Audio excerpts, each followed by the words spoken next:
I never thought I'd hear my own son say the words he said to me on a Tuesday morning in October. Standing in the kitchen I'd scrubbed 1,000 times, the kitchen where I'd made his lunches for 15 years. "Mom," he said, not looking up from his phone, "we need you to start thinking about what happens when you can't manage the farm anymore." He said it the way people say things they've been rehearsing. Calm, careful, like he'd practiced it in the car on the way over. And beside him, his wife, my daughter-in-law Sandra, nodded with that particular expression she'd been wearing more and more lately. Patient, understanding. The kind of look you give someone you've already decided doesn't quite have all their faculties anymore.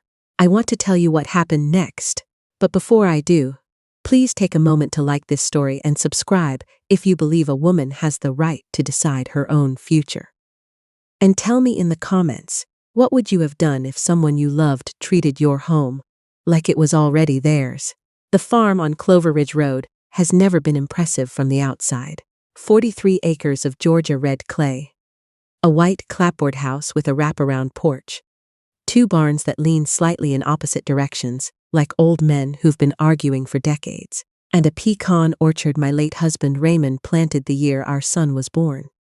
Raymond Aldridge believed in things that lasted. He believed in cast iron, in handshake deals, in trees that took 20 years to produce, but fed your grandchildren once they did. Ruth, he used to tell me, standing in that orchard with his hands in his pockets and his eyes on the sky, anything worth having takes time to grow. I believed him then. I believe him still. We bought the property in 1981 with a loan we could barely afford and a stubbornness neither of us would admit to. The house needed everything. The roof leaked over the back bedroom. The well pump made a sound like someone coughing underwater. The porch steps were rotted through in 2 places, and the first winter we lived there, we burned so much firewood that Raymond joked we were personally responsible for the timber shortage. But we stayed. We worked. We paid down that mortgage one hard year at a time, and somewhere in the middle of all that work, the farm stopped being a piece of land we owned and became the place we were. Our son, my son Garrett, I should say this clearly, was born in that back bedroom, the one with the leaky roof that Raymond had fixed by then, patching it himself on a Saturday with my mother watching from the yard below. Calling up advice he didn't need. Garrett came into the world on a cold March morning and spent the first 6 weeks of his life sleeping in a dresser drawer lined with flannel because we hadn't gotten around to buying a proper crib yet. We were young and broke and entirely unprepared, and we loved that boy so completely it was almost embarrassing to admit. He grew up on this land. He climbed those pecans before he could tie his shoes. He learned to drive the tractor at 10, helped Raymond mend fences at 12, and by the time he left for the University of Georgia, he could identify 12 different kinds of soil by feel alone. Raymond drove him to Athens with the truck packed so tight you couldn't see out the back window. And on the way home, Raymond didn't say much. Just put his hand on my knee somewhere around Covington and kept it there the whole rest of the drive. We were proud. We were also terrified, though we didn't say that part out loud. Garrett was the first in either of our families to finish a 4-year degree. That matters. I want you to understand that part, because sometimes people hear the rest of this story, and they think I didn't recognize what my son accomplished. I did. I do. But accomplishment doesn't arrive with immunity to the people who love you. Garrett graduated, got a good job in commercial real estate up in Atlanta, married a woman named Sandra who wore business clothes even on weekends and had opinions about everything except the things that actually mattered, and slowly became someone I had to study carefully to recognize. It didn't happen at once. These things never do. At first, the visits were frequent. He called on Sundays. He brought Sandra down for holidays, and she was perfectly pleasant, perfectly appropriate, in the way that people are pleasant when they're still figuring out what they want from you. She complimented the farm in that voice people use when they're trying to find something nice to say. So much space and what potential this could have, and I let it go because I thought she was nervous. Some people are nervous around farmland. It makes them feel the ground beneath their feet too clearly. Then Raymond got sick. Pancreatic cancer doesn't announce itself politely. It arrives without warning and takes over every corner of your life within weeks. Suddenly, the farm, the mortgage, the orchard, the barns, none of it mattered the way it had. What mattered was the man in the bed, the medication schedule on the refrigerator, the half-eaten meals, and the way Raymond would look toward the pecan trees from the window when he thought I wasn't watching. He spent a lot of time looking at those trees in the last months. I think he was counting the things he'd planted that would outlast him. Garrett came when he could. I have to be fair about that. He came, but Sandra's schedule was complicated, and Atlanta was 2 hours away. And there were meetings, and there were things at work that couldn't be moved, and gradually the calls shifted from every Sunday to every other. And the visits thinned out until they felt like events. Planned, scheduled, managed. Near the end, on a warm October evening with the windows open and the air smelling like cut hay and wood smoke, Raymond reached for my hand. He'd done that a lot, those last weeks. He held on tight, like a man keeping himself anchored to something real. Ruthie, he said. That was what he called me. Only him, only ever him. I'm right here, the farm. He stopped, gathered himself. Promise me something, anything. Don't let anyone push you off it. His eyes were clear. Whatever the illness had taken from him, it hadn't taken that. You hear me? You've got as much right to that land as anybody who's ever walked on it. More. Raymond, nobody's pushing me anywhere. His fingers tightened. Promise me you'll call Thomas Greer if anybody starts talking about documents, about transfers, about your future. Thomas Greer had been our estate attorney for 20 years, a quiet man with wire-rimmed glasses who worked out of a brick office downtown and charged reasonable fees and had helped us update things after Raymond's diagnosis. Why are you talking like this?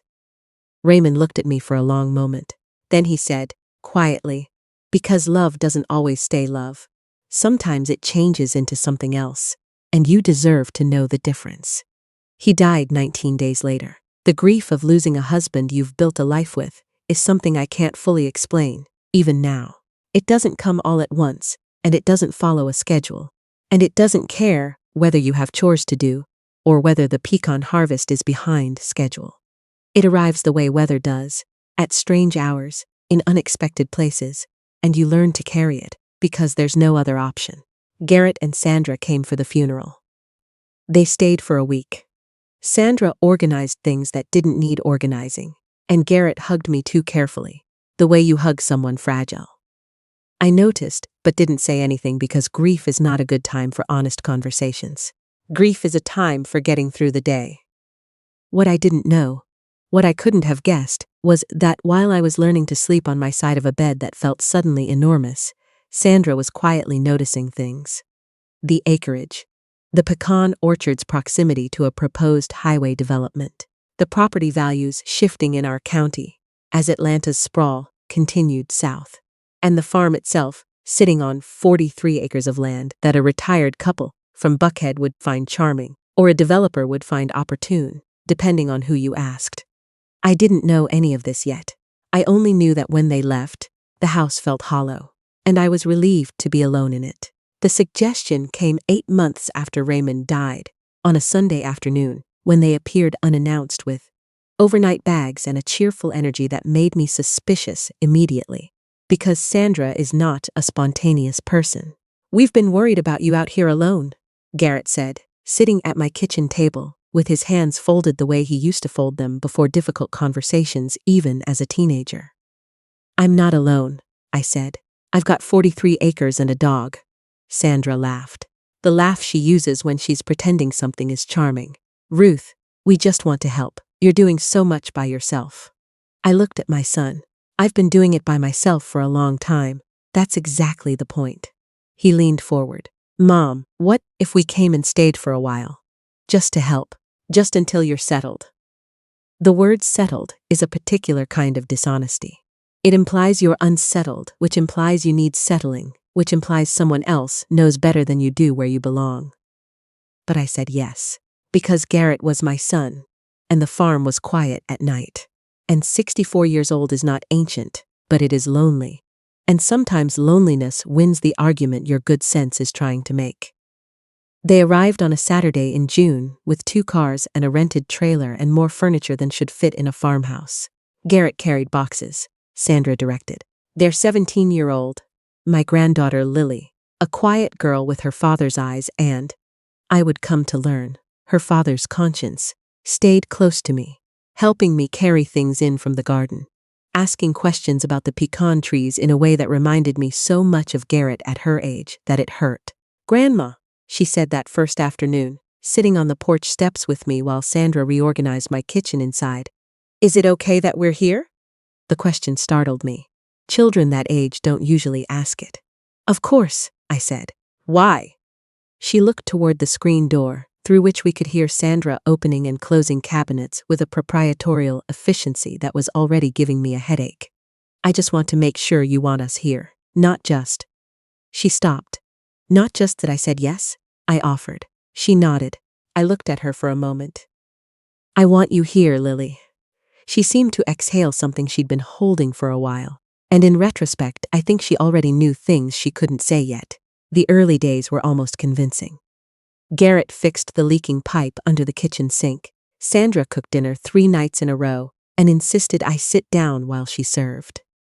Lily helped me in the orchard on weekend mornings, learning which pecans were ready and which weren't, asking about Raymond with a genuine curiosity that filled something in me I hadn't realized was empty. But then the small things began. Sandra moved my address book from the counter to the drawer. It was cluttering the space. She reorganized the pantry. "Half of this was expired, Ruth." She bought new throw pillows for the living room couch without asking. And when I mentioned that the old ones had been there since Raymond and I bought them at a craft fair 20 years ago, she looked at me with a careful sympathy that made me feel like a child being humored. Then she took down the photograph. Not dramatically. Not all at once. One morning I came downstairs and the large framed print of Raymond and me at our 40th anniversary, the one that had hung above the fireplace since the day we had it made, was gone. In its place was a piece of abstract art from some shop in Buckhead that Sandra liked. Gray and white and entirely without memory. I found my photograph propped against the wall in the back hallway. The living room needed to breathe, Sandra told me when I asked. "That's a picture of my husband." "I know, and it's beautiful." I just thought, with everything we're doing to update the space. "What do you mean, update the space?" The pause she gave me lasted just a second too long. Just freshening things up. Making it feel current. Current. As if 40 years of living in a place was something to be corrected. I put Raymond's photograph back. The abstract painting appeared in the guest room. That was the first time I understood something was wrong. Not strange, not different. Wrong. My neighbor Carol Hutchins had been watching from 2 farms over, with the sharp eyes of a woman who has spent 40 years reading weather. And people with equal attention. She'd brought casseroles after Raymond died and sat with me, through evenings I couldn't fill, and she had a way of saying things plainly that I'd always valued. "Your daughter-in-law," she said one afternoon, when I walked over to borrow her pruning shears, "asked me last week how much the Perkins place sold for." I went still. The Perkins farm was 3 miles up the road, sold to a developer 6 months ago. What exactly did she ask? Carol looked at me steadily. She asked what it went for per acre. I didn't answer for a moment. Then, "That seems like a strange question." "That's what I thought," Carol said. Then she asked whether the highway extension was going to affect property values around here. I told her I didn't know. She paused. "Ruthie, I'm not trying to make trouble. I know you're not, but someone who's just visiting doesn't usually ask about per acre prices. Derek." I carried that conversation home with me and set it down in the back of my mind next to a few other things I'd been carrying. The pantry reorganization. Raymond's photograph. The time Garrett mentioned casually that the orchard alone could probably fund a comfortable move somewhere smaller. The way Sandra had started referring to the property as the place in conversations, as if assigning it a category rather than a name. One evening after dinner, Garrett started talking about the county's development corridor. New roads, new commercial zones, increasing interest from builders looking for large tracts of residential-ready land. "That's not what this land is," I said. No, but values are values. He picked at his food. It's just worth knowing. Why is it worth knowing, Garrett? He looked up. Because you should understand your assets, Mom. That's all. Assets. Raymond Aldridge had never once called the farm an asset. He called it home. I thought about that for a long time that night. Then came the conversation about the barn. Garrett brought it up on a Sunday, standing in the yard looking at the larger of the two structures, with an expression I can only describe as calculating. This thing is a liability, he said. Old wiring, rotting beams. If it went up in a fire, it'd be a nightmare for insurance. That barn has been standing since 1962, I said. Which is kind of the problem. Sandra appeared beside him. We've been looking into renovation costs. Or, alternatively, she let the word float, whether it makes more sense to simply demolish it and let the footprint go back to green space. Buyers tend to prefer a cleaner. She stopped herself. But not fast enough. Buyers, I said. She backpedaled immediately. Future planning. Whatever you decide eventually. Whatever I decided. As if the decision were not already being made around me. I went inside and called Thomas Greer's office the next morning. He was surprised to hear from me. We hadn't spoken since the estate paperwork after Raymond's death. But he listened carefully when I explained, and when I finished, he asked me to come in at the end of the week. I didn't tell Garrett or Sandra where I was going. I said I had errands in town, which was true in the sense that it was happening in town. Thomas's office smelled the same as it always had. Old coffee and furniture polish and that particular quiet of rooms where serious things get discussed in measured voices. He looked older, same as everyone does, but his handshake was firm, and his eyes were attentive in the way of people who have learned to listen for what isn't being said. I told him everything. The move-in, the photograph, Carol's conversation, the barn, the per-acre question, the word buyers. He listened without interrupting. Then he opened a file drawer and removed something I recognized.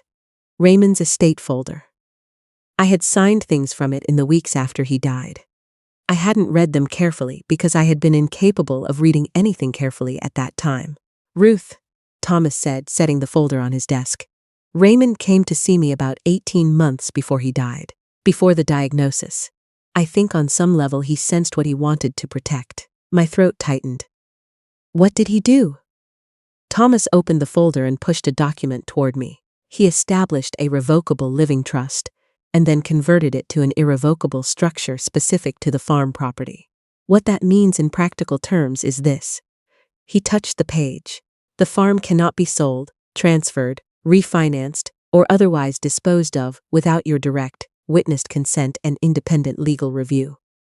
A power of attorney, even a broad, durable one, cannot override these protections. The trust specifically anticipates and prevents that avenue. I stared at the page. I read the relevant section twice. Then again. He never told me. He didn't want you to worry about it during his illness. Thomas took off his glasses and set them on the desk. He wanted you to trust that you were protected. He knew that if you understood the specific mechanism, you'd spend his last months thinking about legal documents instead of being with him. I covered my mouth for a moment, because grief comes back in the strangest places. There's something else, Thomas said carefully. What? He opened a second folder. Several months ago, someone called this office inquiring about procedures for property transfer in trust situations. The inquiry was regarding a farm property in this county. The room went very quiet. Who called? Thomas looked at me. The caller identified himself as assisting an elderly family member with estate planning. I already knew the answer, but I asked anyway. Did he give a name? He gave a first name. Garrett. The word landed like something thrown hard. I sat with it for a moment. We declined to provide information, Thomas said. We advised the caller to have the property owner contact us directly. He never mentioned it to me. No, I didn't expect he had. I drove home slowly, taking the long way through the back roads Raymond and I used to take on Sunday afternoons when we weren't in a hurry to be anywhere. Red clay road, pecan trees coming up on either side, the light doing that particular October thing where it goes gold and long and makes everything look like a memory in progress. What I felt wasn't what I expected to feel. I thought I'd be angry. I was underneath. but the stronger feeling was something quieter. Grief, maybe. For the gap between the son I remembered and the man who had called an attorney without telling me. For whatever had grown in that gap. Sandra's influence, financial pressure, the slow distortion of love into something more transactional. I didn't know how much of it was Garrett's own idea and how much of it had come from somewhere else. I still don't know that completely. What I did know, driving home through the red clay and the October light, was that Raymond had known enough to make sure it didn't matter. The family meeting happened 11 days later. Garrett announced it the way he always announced uncomfortable things, indirectly, framing it as something reasonable. "We should probably sit down and talk through some things," he said at breakfast, not quite meeting my eyes. What kind of things? Future planning. Long term. That phrase. I could have set my watch by it. They gathered in the living room that evening. Garrett on the sofa. Sandra beside him with a legal pad, because Sandra always had a legal pad. Lily near the window, arms crossed, looking like someone who had been brought to a meeting she hadn't asked to attend. I sat in Raymond's chair. His chair, the one with the worn arm, where he'd rested his elbow for 30 years. I sat there deliberately. Garrett began with the preamble I'd anticipated. How much they cared. How much I'd been through. How they only wanted what was best. How aging was a natural process and planning ahead wasn't something to be afraid of. I let him talk. Thomas had told me to let them show me exactly what they wanted. Then Sandra placed a document on the coffee table. "This is just a precautionary measure," she said. "The same language every time, from every person who has ever wanted something they know you wouldn't freely give. Just precautionary. A durable power of attorney," I said, reading the header. "It simply allows Garrett to assist with financial decisions if I can't make them myself. If you're unavailable or incapacitated," Garrett said quickly. "It's standard. It protects you." I looked at my son. He looked like himself. He also looked like a stranger. I have spent a great deal of time since that evening trying to reconcile those two things, and I'm not sure I've managed it. "And the farm?" I asked. Sandra answered, too quickly. Obviously, the farm would be part of any financial picture. Sandra. I said her name calmly, and she stopped. "I'm asking Garrett." My son had the grace to look uncomfortable. "We'd be in a better position to make decisions about the property if you had legal authority over it." The room went quiet. Then Garrett said something that surprised me. He said, "Mom, this isn't sustainable. The farm isn't generating income.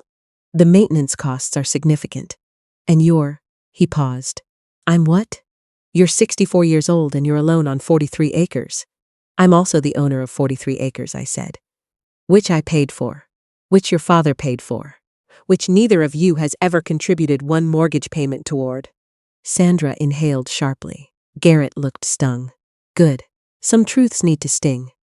Lily, from her chair by the window, made a small sound. I glanced at her. She wasn't looking at her parents. She was looking at me. And in her expression was something I recognized. The look of someone who has been waiting for an adult to say the obvious thing out loud. I looked back at Garrett. "I'm not signing this." The atmosphere changed immediately. Sandra straightened. Garrett's jaw tightened. "Mom, I'm not signing it, and I think it's time I explained why." What happened next was not in Garrett's plan. The front door opened. I had given Thomas Greer a key 2 days earlier, an arrangement we'd made specifically for this moment.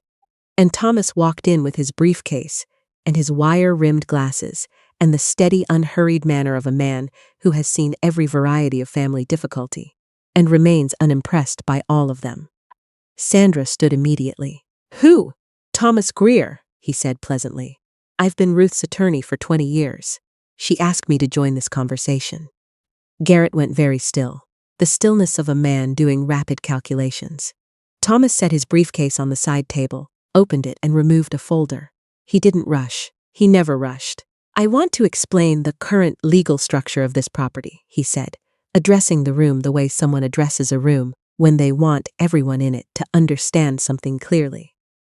The farm on Clover Ridge Road is held in an irrevocable trust established by Raymond Aldridge prior to his death.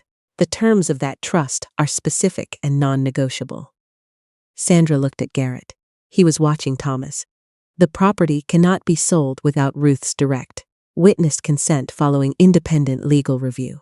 A power of attorney, regardless of its scope, cannot override the trust protections. Any attempted transfer without proper authorization would be legally void and potentially actionable as elder financial abuse under Georgia statute. The last two words did something to the air in the room. Sandra sat back down. Thomas continued. Additionally, I should inform you that an inquiry was made to this office several months ago regarding property transfer procedures. The inquiry was declined. He looked at Garrett without any particular expression. I mention this not to assign blame, but to make clear that this situation has been known to me for some time, and that Ruth has not been without counsel. Garrett looked at me. I looked back. Mom, he started. Let Thomas finish. Thomas spoke for another 10 minutes. He was thorough. He covered every angle Sandra or Garrett might try to use, and with each one, the room got quieter. By the end, the legal pad on Sandra's lap was still blank. She hadn't written a single note. Then Lily stood up. She was 17. She wore a flannel shirt and her grandmother's old work boots that she'd started borrowing without asking, which I'd noticed and hadn't minded. She stood up and she looked at her parents and she said, in a voice that was mostly steady, I heard you talking about the farm in March, before we moved in. Sandra's head turned. Lily, I heard Dad say that if you could get Grandma to sign over decision-making, the property would be a lot easier to liquidate.